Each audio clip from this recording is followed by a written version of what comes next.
Hello, everyone. Thank you again for joining us today.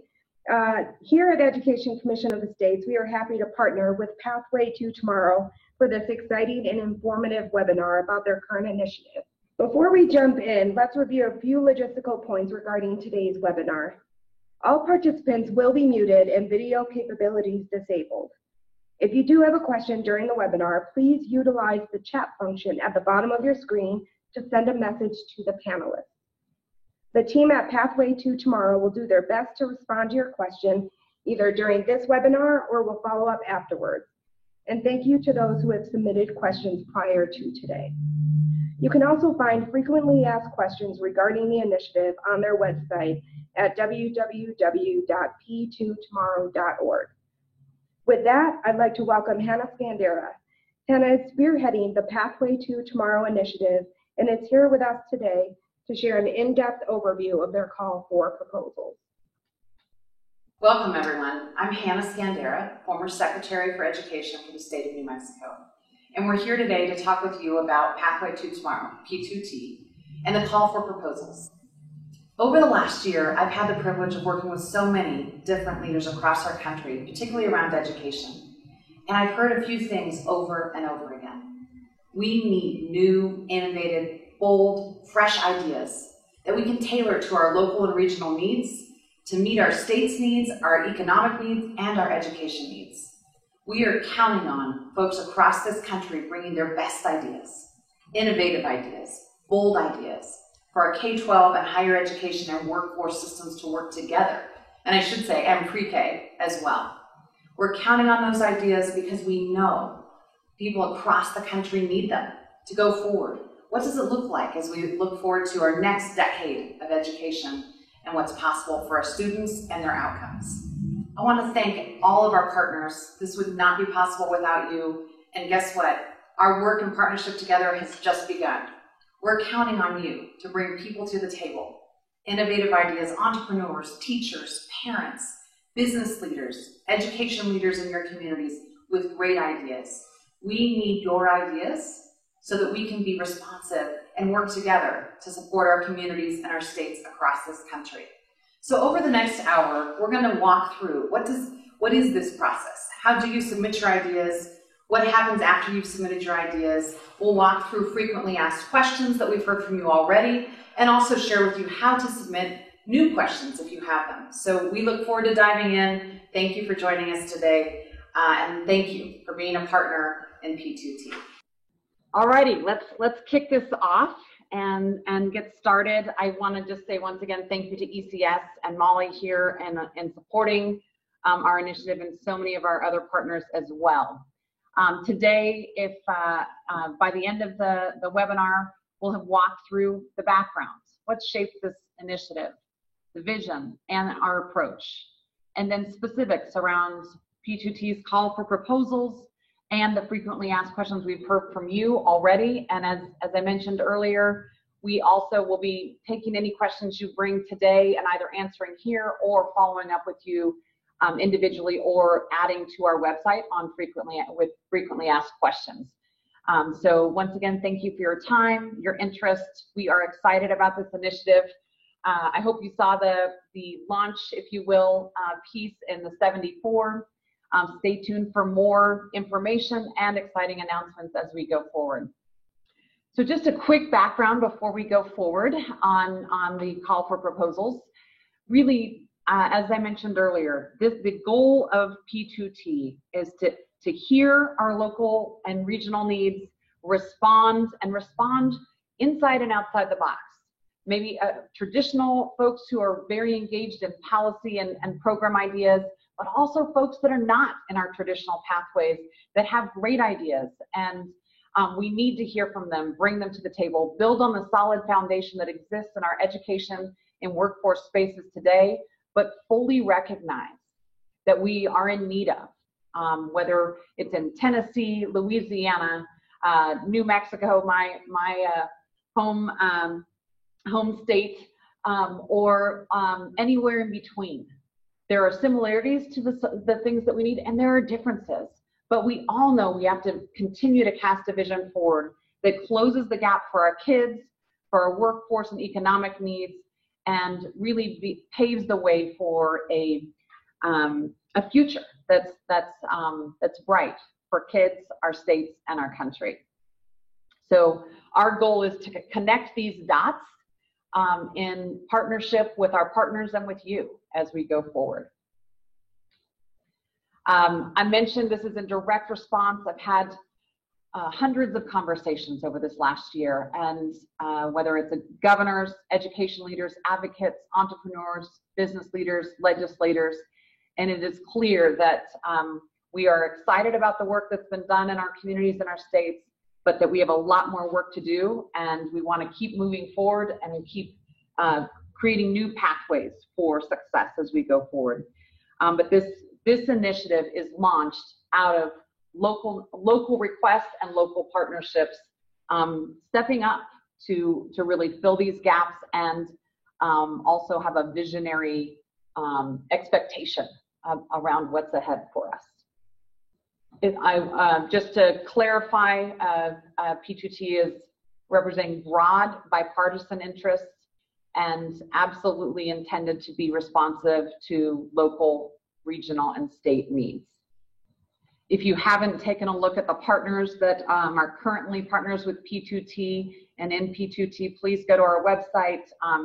I think you'll see we've got, whether it's early childhood, K through 12, higher ed, workforce, entrepreneurial, public, private, you name it. We've got some amazing partners, and just super grateful for their support to date and their support going forward. I won't read at you on this webinar. And by the way, I should mention we're recording it. So if you have folks that are interested, you should absolutely know we'll have this posted on our website in short order, and you'll be able to review anything that you may feel like you'd like to take a look at again, and also share this with other folks that you think would be interested in being a partner or providing a proposal going forward. I was struck, I don't know if any of you saw recently, Mike Petrelli, he gets a little shout out. I don't always give him shout outs. He and I have a good working relationship, but don't always agree. But he had a great piece within the last week about where ed reform goes from here. And I think it was a really a great foundational setting, if you will. My push as we think about P2T and its potential is, where do we go from here? Truly, and how do we really push ourselves to acknowledge great foundational pieces and how important they are, but also push ourselves to continue on behalf of our students and the communities we serve.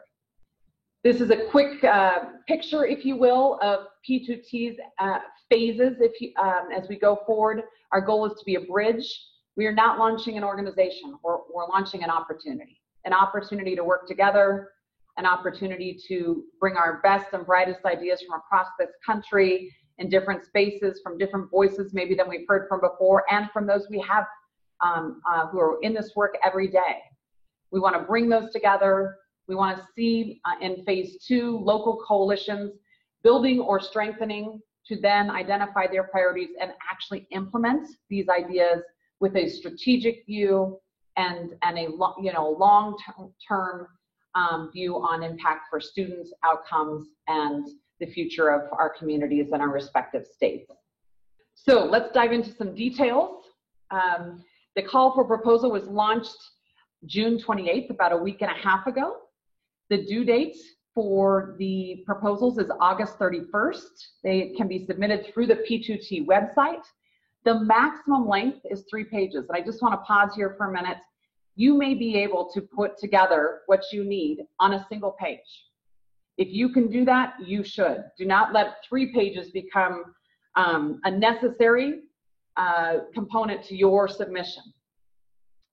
After those submissions are made in the initial round of call for proposals, we will then select proposals to be developed into policy papers, and those who are selected will receive a $15,000 stipend to cover that development.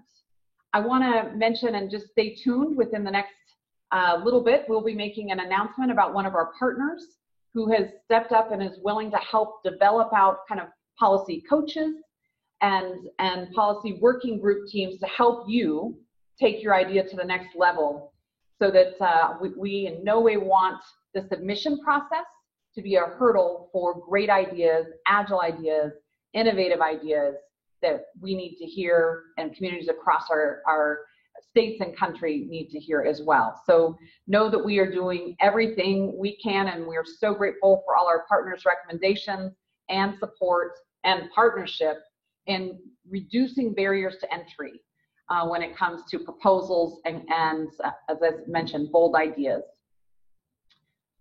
All ideas are encouraged. We have provided thought starters, questions, and I'll talk about those in just a second, for you to help in maybe kind of formalizing your thinking and ideas. But I want to be really clear, there's no idea is off the table for submission. So don't discount yourself, your colleagues, or those you want to encourage to submit ideas.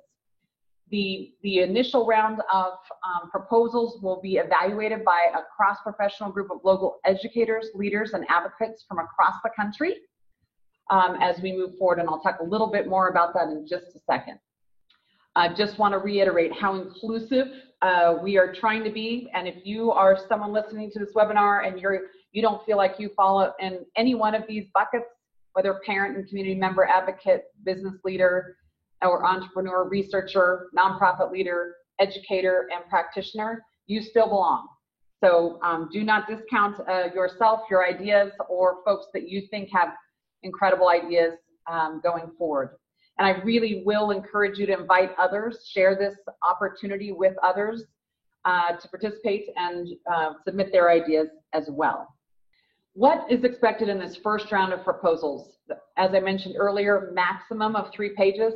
If you can answer these 5 pieces or components, in a page, you should do that. Do not consider the page number the showstopper or the show starter. Consider your idea and your ability to articulate that, whether it's short or long, the important piece as you look at this. And I won't read at you. You can see these components. They will be on our, I believe that actually they're already on our website, but they're also in this webinar that will be on our website as you think about submitting in the next month and a half. We will also, within the next, in short order, be providing a sample so that you can see an example of what this might actually look like on paper. And don't consider yourself, like I said, don't preclude your idea. If it's not similar to the sample, look at the format of the sample, if you will, to inspire your submission. On our website and here, you will see a list of topics. I want to be really explicit. These proposal topics may include, but are not limited to. These 5 bullets: career and technical ed, personalized learning, school innovation, effective and sustainable funding frameworks, early childhood education. As we look across our country today, for example, we have 36 gubernatorial candidates, 16 guaranteed changes this November, and I should say by January. These are the top issues they are talking about. So there are indicators of interest, of areas that folks want to pursue if they aren't already in their communities and in their states. So we would love to see proposals that do address these topics, but in no way is P2T and this initiative limited to these topics. And in fact, I would say we will not be successful if we don't have topics that address these things and are outside these bullets here. So please do not let this list of bulleted items, they're strictly indicators of what folks are talking about now. And we know if we want to be innovative and agile and bold, we've got to have ideas about things we're not even talking about yet. So just want to push on that and make sure that in no way folks are feeling limited or excluding themselves based on the thought starters or these bulleted pieces in front of you. Speaking of thought starters, we have 3 queries that we hope help in inspiring your innovative thoughts and ideas as you can think about what to submit. But once again, just because if your idea, your program, your proposal your public-private partnership, whatever it may be that you're proposing, doesn't fit into one of these thought starters, you should still submit. So don't use these as tools to help you articulate and inspire, but not to limit your participation and submission. Quick overview of the kind of late summer into winter and spring. As you know, and as I mentioned earlier, August 31st is the deadline for the up to 3-page proposal and the submission is through our website. In September, we will have a review panel of cross-professional panel of educators, leaders, and advocates, and they will be responding to a rubric, and I'll share that rubric with you in just a minute in regards to the review panel. And I will also mention that our partners are currently and will be making recommendations for those who are on the review panel. In October, we will be notifying our proposal submitters, those who were selected to kind of take it to the next level, if you will, and we'll be providing next steps along those lines. Then policy paper development over the fall and winter. This is where those ideas, those innovative, bold ideas that really build on foundation pieces, but think ahead and are responsive to what we're hearing at our local, state, and regional needs. Those ideas will be developed out. How do we take this to scale? And I would emphasize, we know that there are amazing ideas that exist and are currently maybe being implemented today, but they haven't been taken to scale. They haven't been given the opportunity to get outside of a single local community. So we also want to encourage those who have an idea that they've already seen in action and moving, but certainly maybe, like I said, it hasn't gone to scale. Submit that idea, bring it forward. And then finally, winter and spring, the policy catalog will be published.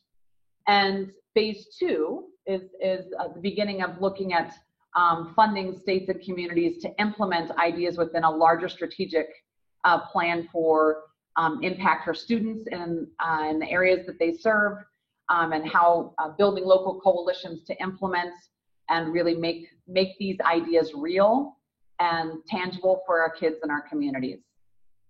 So that is the overall timeline as we look ahead.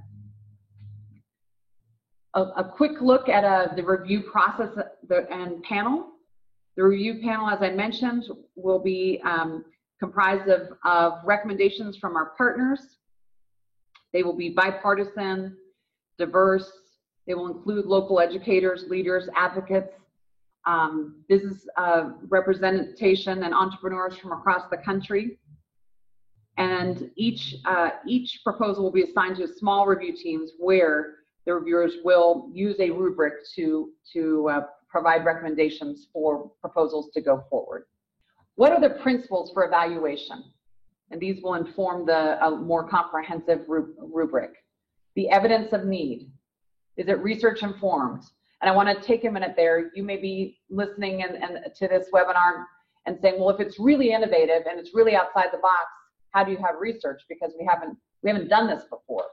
And so if you'll notice, research informed is not is a little bit looser than a totally research driven. And our goal is that you're grounded in data for need, and data that indicates that your proposal or program or idea can be grounded in existing literature, scholarship, or research. But we have intentionally feel like research informed is important and would not want to see that disappear, but also want to push on not precluding new ideas from being a part of this.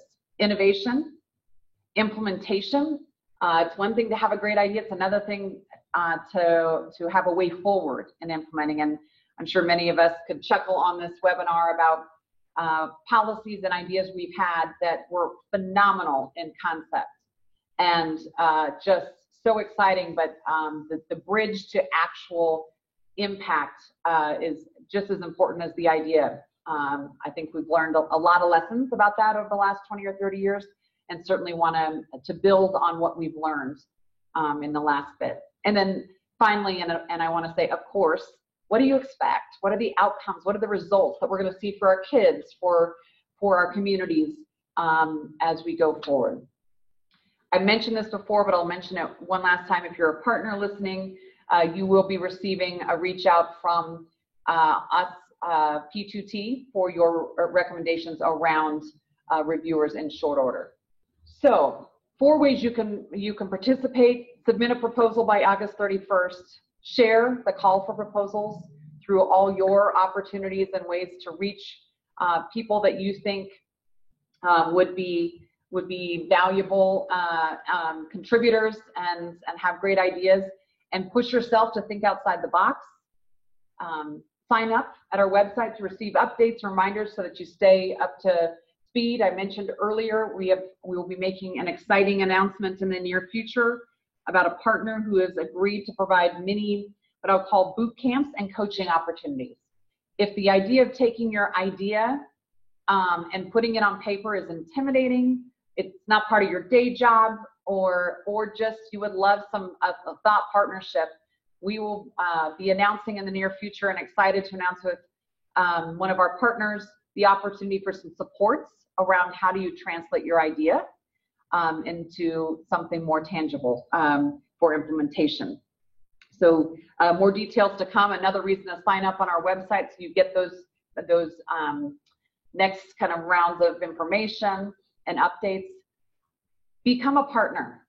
Sign up on the website if you want to be a part of this. And when I say a part of this, it is a loose partnership with many different folks across our country, serving their communities, serving their states in education, and committed to great things for their students and their community, and for the broader impact and outcomes, not just for kids, but across the board. One moment, we've got a little glitch. Give me 1 second. There we go. So moving forward, all the information to get started is on our website. So go to p2tomorrow.org, check it out.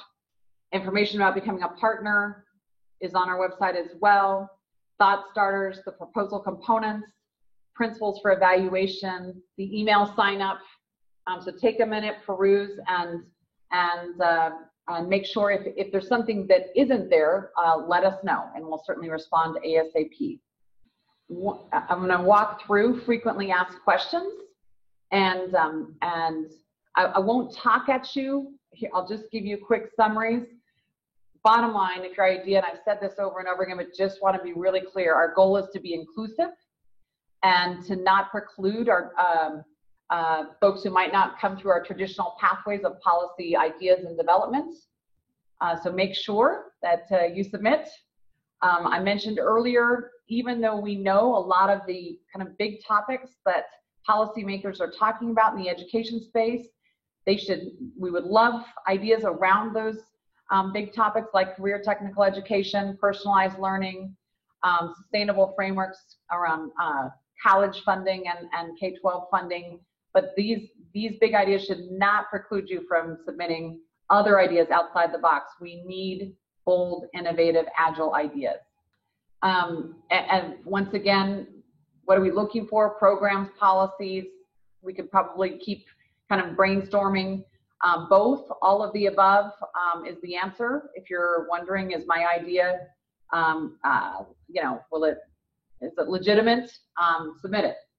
Is there a limit to the number of proposals? No. All proposals recommended for selection by the review panel will be included. Once again, I won't read at you. Bottom line, our goal is that there are low barriers to entry, and that you're able to participate and feel like there's a way forward for you, even if your day job does not include policy making and policy development and implementation. Do I receive a stipend at the point where my proposal is selected? No. Stipends will be processed once final policy papers are submitted. However, if that is an issue, and let's say you wanted to have someone help you develop your idea out, and there was costing, we would just ask that you individually reach out to us. Our goal is to work with you. So just know that that should not be a hurdle. If you still have more questions, send us a question at info@p2tomorrow.org. Check out our website. Know that we are anxious and excited to work with you, and once again, very grateful for our partners and their support. And this initiative is only as good as each one of us stepping up, participating, bridging where we've maybe struggled to bridge before, and looking ahead. So to each one of you, thank you. Thank you to all of our partners, and we anticipate your participation and are excited about the potential of P2T. Thank you.